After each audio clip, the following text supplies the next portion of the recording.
নমস্কার, আমি সৌভিক। সিনেমা প্রেমী আগন্তুক চ্যানেলে সবাইকে স্বাগত জানাই। আজকের এই ভিডিওতে যে বিষয়টাকে নিয়ে আলোচনা হবে সেটা হচ্ছে যে এই যে পুজোর মধ্যে যে তিনটে বাংলা সিনেমা রিলিজ করলো, বহুরূপী, টেক্কা এবং শাস্ত্রী, এর মধ্যে বহুরূপী সিনেমাটা কেন এত বেশি সাকসেসফুল হলো এবং এই ছবিটা কেন এখনো এত হলে রমরমে চলছে। অনেক জায়গাতে আবার মানে অতটা অকুপেন্সি নেই, যেহেতু অনেক সময় পেরিয়ে গেছে। পুজো, দুর্গাপুজো হলে পুজোর সময় যে রেস্টটা থাকে, দুর্গাপুজো, কালী পুজো, এই সময়টাতে সেটা যেহেতু পেরিয়ে গেছে, এখন সবাই কাজে কারণে ব্যস্ত হয়ে পড়েছে, সেটা একটু তো কমবেই আর কি। বাট স্টিল আমি দেখলাম যে অনেক হলেই কিন্তু সিনেমাটার অকুপেন্সি কিন্তু মানে এখনকার তুলনায় দেখতে গেলে কিন্তু বেশ দারুণ, ভীষণ ভালো। তো সিনেমাটা দেখার ডিমান্ড এখনও রয়েছে, এটা পরিষ্কার বোঝা যাচ্ছে সেই অকুপেন্সিগুলো দেখে। তো কেন বহুরূপী সিনেমাটা টেক্কা এবং শাস্ত্রীকে পেছনে ফেলে দিয়ে বাজিমাত করলো, আজকের ভিডিও যেটা হচ্ছে আলোচ্য বিষয় হবে। তো চলো আজকের ভিডিও শুরু করা যাক। তো আমি প্রথম শুরু করছি শাস্ত্রী দিয়ে। আচ্ছা, এখানে বলে রাখি যে আমি সিনেমাগুলোকে দেখে অনেস্টলি যা ফিল করেছি সেটা আমি বলেছি, এবং সেখানে আমি বলেছিলাম যে আমি টেক্কাকে সবথেকে এগিয়ে রেখেছি, এটা আমার পার্সোনাল চয়েস। তার কারণ হিসেবে আমি বলেছিলাম যে টেক্কা সিনেমাটার মধ্যে লাস্টে যে টুইস্টটা আসে, সেই টুইস্টটা সিনেমাটা হঠাৎ করে উপরে তুলে দেয়। বহুরূপী আমার খুব ভালো লেগেছিল, কিন্তু বহুরূপীর মধ্যে যেটা আমার সমস্যা মনে হয়েছিল সেটা হচ্ছে যে ওখানে রীতাভরির যে ট্র্যাকটা, সেটা হচ্ছে যারা উইন্ডোজ, যারা এক্সিস্টিং, যারা ফ্যামিলিয়ার, যারা আর কি, যারা মানে ওই ধরনের এলিমেন্ট দেখতে পছন্দ করে, দেখতে চায়, তাদের কথা মাথায় রেখে ওই ট্র্যাকটাকে রাখা হয়েছিল। অন্যদিকে শাস্ত্রীর যেটা সমস্যা হয়েছিল কি, যে যেটা মনে হচ্ছিল যে ওখানে মিঠুন চক্রবর্তীর সামনে সোহমকে না দিয়ে ওখানে যদি বুমবাদের মতো কোনো পাওয়ারফুল অভিনয় দিত, তাহলে মানে কনফ্লিক্ট আরো বেশি জমদার হতো, এটা আমার মনে হয়েছিল আর কি। ঠিক আছে, তো যে কারণে আমি টেক্কাকে এগিয়ে রেখেছিলাম আর কি। এবারে আমি কোন সিনেমাকে এগিয়ে রাখছি না রাখছি তার সাথে কিন্তু কখনোই দর্শক কি দেখছে, দর্শকের সাথে কিন্তু কোনো সম্পর্ক নেই। মানে এমন নয় যে আমি টেক্কাকে সবথেকে এগিয়ে রেখেছি বলে এটা নয় যে এখন বহুরূপী চলতে হলে আমার জাজমেন্ট ভুলে গেল, বা এখন হঠাৎ করে জাজমেন্ট চেঞ্জ করে আমি এখন বলবো যে না, বহুরূপী পুজোর সেরা সিনেমা হচ্ছে না, সেটা একেবারেই নয়। আমি এখানে আলোচনা করবো হচ্ছে যে সিনেমাটা কেন এত বেশি সাকসেস পেয়েছে, যে জেনারেল অডিয়েন্স, দর্শক কেন এটার সাথে এত বেশি কানেক্ট করছে, এবং কেন সেখানে টেক্কা এবং শাস্ত্রী আরো বেশি, শাস্ত্রী ছবিগুলো পিছিয়ে গেল। আরও একটা বিষয় এখানে ক্লিয়ার করে দেওয়ার প্রয়োজন, সেটা হচ্ছে যে আমি কোনো একটা সিনেমাকে পিছিয়ে রাখলাম মানে কিন্তু এটা বোঝাচ্ছে না যে সেই সিনেমাটা খারাপ হয়ে গেল। সেই সিনেমাটা তো তার দিক থেকে ভালো, ঠিক আছে, কিন্তু আমি এখানে পিছিয়ে রাখছি হচ্ছে যে মানে এই তিনটি নিরিখে যদি দেখি সেখানে পিছিয়ে থাকছে সিনেমাটা। ঠিক আছে, সিনেমাটা কিন্তু স্ট্যান্ডিং খারাপ সিনেমা কিন্তু কখনোই বলছি না আর কি। তো এটা আমি ক্লিয়ার করে দিলাম। তো প্রথমে আসে শাস্ত্রীর কথা। শাস্ত্রী দুর্ভাগ্যবশত এই মুহূর্তে কোনো সিনেমা হলেই চলছে না, এটা খুবই দুর্ভাগ্যজনক ব্যাপার।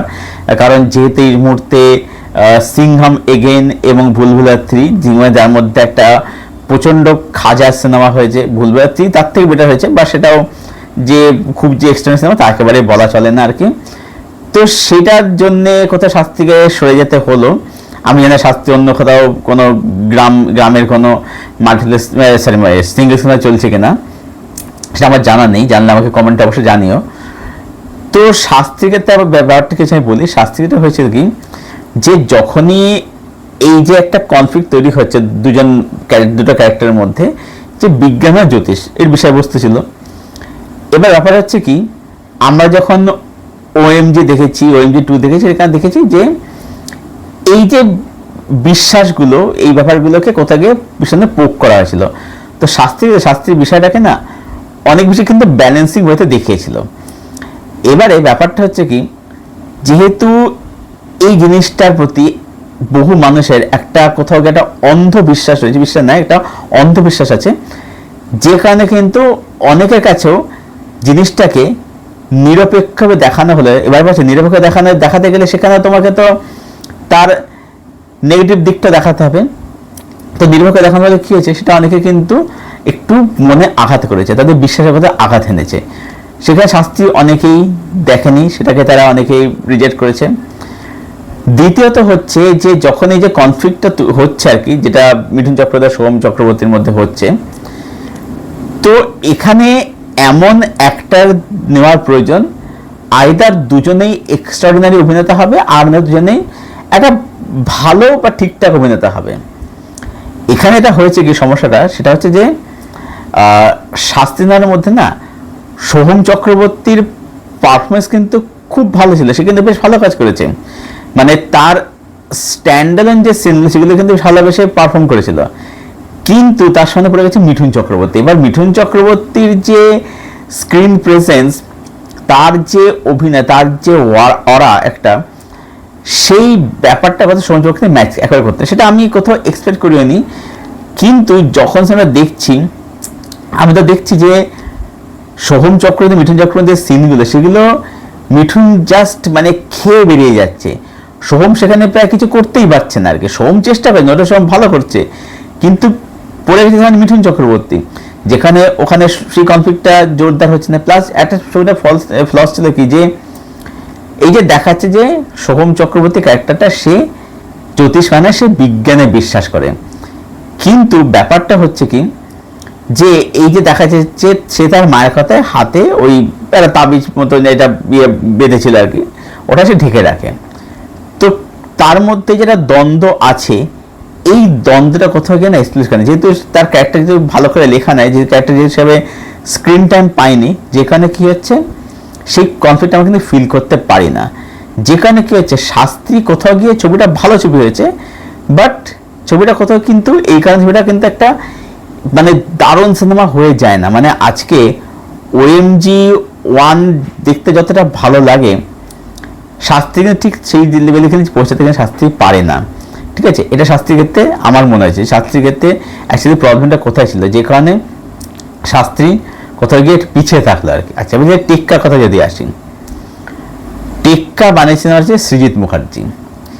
এবারে আমাদের এখানে একটা সমস্যা আছে কি, সেটা হচ্ছে যে আমরা কোনো সিনেমাকে বিচার করি বা দেখি কি হিসাবে, সিনেমাটা ভালো বা খারাপ হয়েছে সেই হিসাবে নয়, আমরা বিচার করি বা দেখি এই হিসাবে যে সিনেমাটা কে বানিয়েছে, তার মধ্যে কাস্টিংয়ে, তার ভিত্তিতে। মানে আমি কাকে পছন্দ করি বা কাকে পছন্দ করি না, তার ভিত্তিতে আমরা একটা সিনেমাকে জাজ করি বা বিচার করি। এবং সেই ব্যক্তি সে কোন রাজনৈতিক দলের সাথে যুক্ত এবং সেই দলকে আমি সমর্থন করি কি করি না, তার ভিত্তিতে এটা হচ্ছে। সোশ্যাল মিডিয়াতে আমরা দেখতে পাই যে কিছু মানুষের যারা সৃজিত মুখার্জি নিয়ে অহেতুক হেট্রেড ছড়ায়। এবার ব্যাপারটা হচ্ছে যে সৃজিত মুখার্জি সিনেমার কিন্তু আমিও অনেক সমালোচনা করেছি। সেটা কাকাবুর যে সিনেমাগুলো, ইয়ে তু ভীষণ বলি, বা হচ্ছে এই যে লাস্ট ছবিটা করলো, যেটা একটা এই জঙ্গলের মধ্যে সিনেমা নিয়েছে আর কি, যেটা একটা জঙ্গল ব্লক ছিল আর কি, নামটা আমার এই মুহূর্তে মনেও পড়ছে না। যাই হোক, তো সেই সম্বন্ধে নামটা কাকর প্রত্যয় এরকম সামথিং নাম ছিল আর কি। যাই হোক, আমি কিন্তু সিনেমাগুলো কিন্তু মানে ধুয়ে দিয়েছি, সমালোচনা করেছি। সেই দিন আমার অতটা ভালো লাগেনি, ভালো দিইনি, কিন্তু যখন সে একটা পদাতিক করেছে, আমার কিন্তু পদাতিক দারুণ লেগেছে। যখন সে একটা শেখরম বানিয়েছে, আমার কিন্তু কাজটা ভীষণ ভালো লেগেছে। কিন্তু ব্যাপারটা হচ্ছে কি, কিছু মানুষ আছে যারা হচ্ছে যে আমি সমালোচনা করি এর ভিত্তিতেই যে কাজটা সৃজিত মুখার্জি বানিয়েছে বলে। আজকে সৃজিত মুখার্জি একটা ইন্টারভিউতে রিসেন্টলি বলেছেন যে এই যে আজকে মানুষ, দর্শক আজকে মানিক বাবুর মেঘ ছবিটাকে নিয়ে প্রচণ্ড সেলিব্রেট করছে, কথা বলেছে, খুব ভালো, ঠিক আছে, সিনেমাটা খুবই ভালো হয়েছে, এরকম সিনেমা সত্যি এরকম সেলিব্রেশন অ্যাপ্রিসিয়েশন খুব দরকার। চন্দন সেন সেখানে একটা অসাধারণ অনবদ্য পারফরমেন্স দিয়েছে। কিন্তু সৃজিত মুখার্জিতে একই থিম নিয়েই 10 বছর আগে 2014 সালে নির্বাক ছবিটা বানিয়েছেন। নির্বাক নিয়ে কেন কথা হয় না? কারণ কাজটা বানিয়েছে সৃজিত মুখার্জি। আজকে যদি এই সেম সিনেমায় মানে মানিকবাবুর মেঘ এই ছবিটা আজকে সৃজিত মুখার্জি বানাতো, সোশ্যাল মিডিয়াতে কিছু বোদ্ধা, কিছু মানে সব জানতা গামছালা, ঠিক আছে, তারা কিন্তু ওই খাপ পঞ্চায়েত বসে যেত সিনেমাটার মধ্যে কি কি খুঁত বের করা যায়। হয়তো খুঁত সেভাবে নেই, কিন্তু হয়তো সামান্য খুঁত থাকলেও সে খুঁতটাকে বাড়িয়ে ছাড়িয়ে এমনভাবে প্রেজেন্ট করতো যে সিনেমাটা খুব বাজে একটা সিনেমা হয়েছে।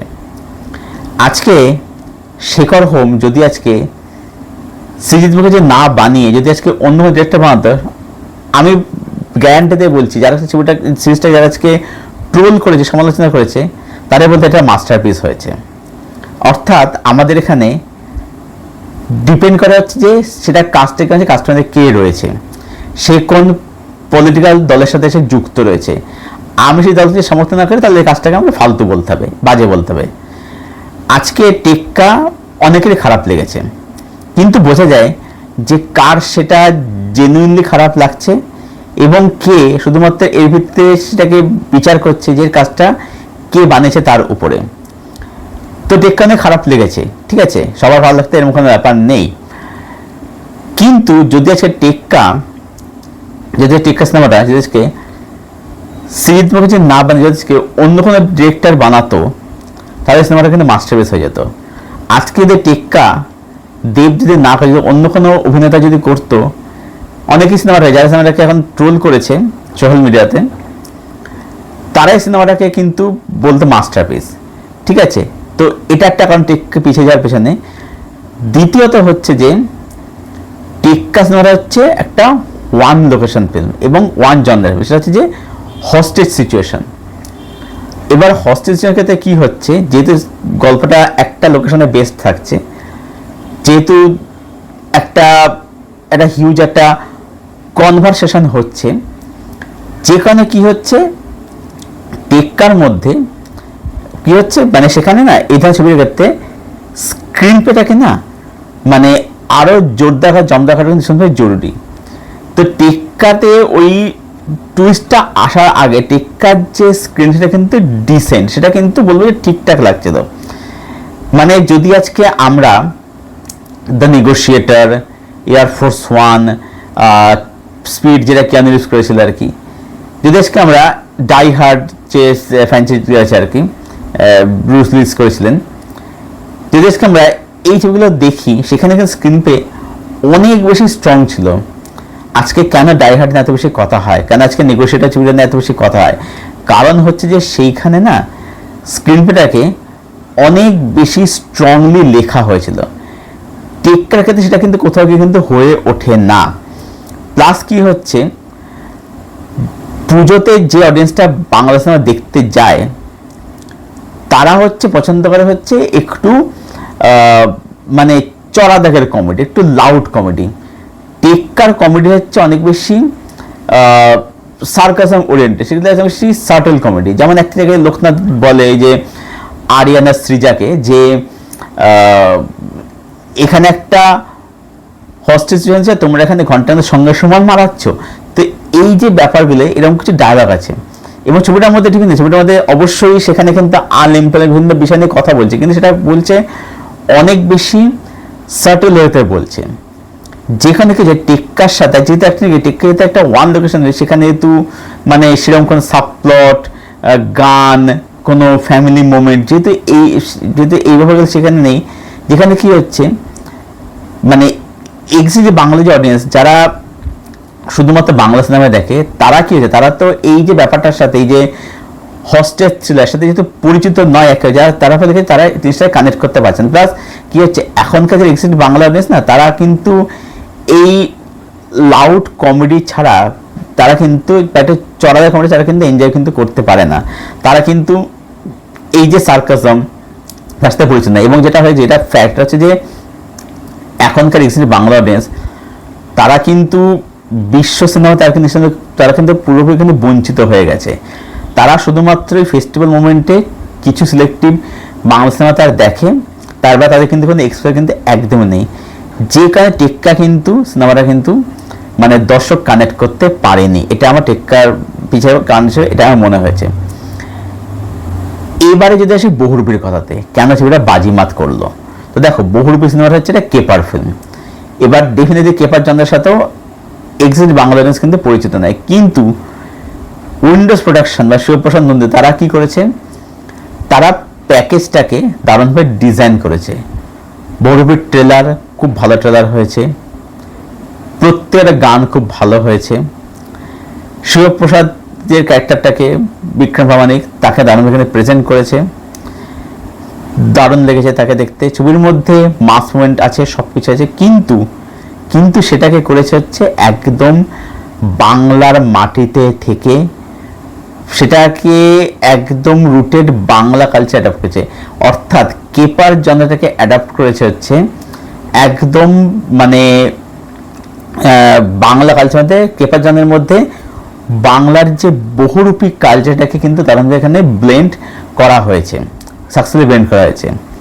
এবং ছবিটার মধ্যে যেহেতু বাংলার কালচার, একটা বাংলার মাটির গন্ধ লেগে রয়েছে, বাংলা কালচারকে দেখানো হচ্ছে, এবং যেহেতু বাংলা সমাজ মানুষের সমস্যার কথা তুলে ধরা হচ্ছে একটা কেপার জনের মধ্যে, যার ফলে কি হচ্ছে, যারা এক্সিস্টিং যারা বাংলা অডিয়েন্স তারা এই কেপার জনের সাথে পরিচিত না হলেও, যেহেতু বাংলার কালচারের মধ্যে জিনিসটাকে ব্লেন্ড করা হয়, যার ফলে কিন্তু তারা কিন্তু কানেক্ট কিন্তু করছে ছবিটার সাথে।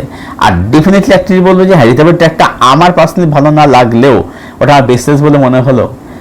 যারা উইন্ডোজ যারা তারা তো কানেক্ট করেছে সেই ট্র্যাকটার সাথে, তো যে কারণে বহুরূপী হচ্ছে একটা কমপ্লিট প্যাকেজ, সেই কারণে বহুরূপী সিনেমাটা এত বেশি আজকে সাকসেসফুল হয়েছে। এই সিনেমাটা মানে কেন টেক্কা শাস্তি থেকে এত বেশি করে ছবিটা এগিয়ে গেল, কেন ছবিটা এত বেশি মানে বাজিমাত করে দিল আর কি, এটাই ছিল হচ্ছে কারণ তিনটে সিনেমার মধ্যে, যে কেন এই বহুরূপী সবাইকে বাজি মেরে বেরিয়ে গেল এবার পুজো থেকে, কেন পুজো এবারে পুজো উইন্ডোজ হলো, শিবপ্রসাদের পুজো এখানে এবারে হলো, সেটা এবারে তারা দেখিয়ে দিল আর কি। তো এই ছিল আমার পুরো আলোচনা এই পুরো বিষয়টাকে নিয়ে। তোমাদের এথিক ওপিনিয়ন অবশ্যই জানিও কমেন্ট সেকশনে এসে। যদি এই আলোচনা ভালো লেগে থাকে তাহলে প্লিজ আলোচনাকে লাইক করো, ভিডিওটাকে লাইক করো, শেয়ার করে চ্যানেলটা সাবস্ক্রাইব করে দিও। পাশের যে বেল আইকনটা আছে সেটাকে প্লিজ অন করে দিও, যাতে এরকম আরও ভিডিও আসলে তার নোটিফিকেশন সহজে শীঘ্রই পেয়ে যাও। এবং তার সাথে এখন আরও ইন্টারেস্টিং শর্টস ছাড়ছি, সেগুলো দেখার জন্য চ্যানেলটা সাবস্ক্রাইব অবশ্যই পাশে থাকতে হবে। তো ভিডিওটাকে এখানেই শেষ করছি, আবার দেখা তোমার সাথে খুব শীঘ্রই নতুন কোনো ভিডিওর সাথে। ততক্ষণের জন্য সবাই খুব ভালো থেকো, সুস্থ থেকো, আমার সঙ্গে জুড়ে থেকো।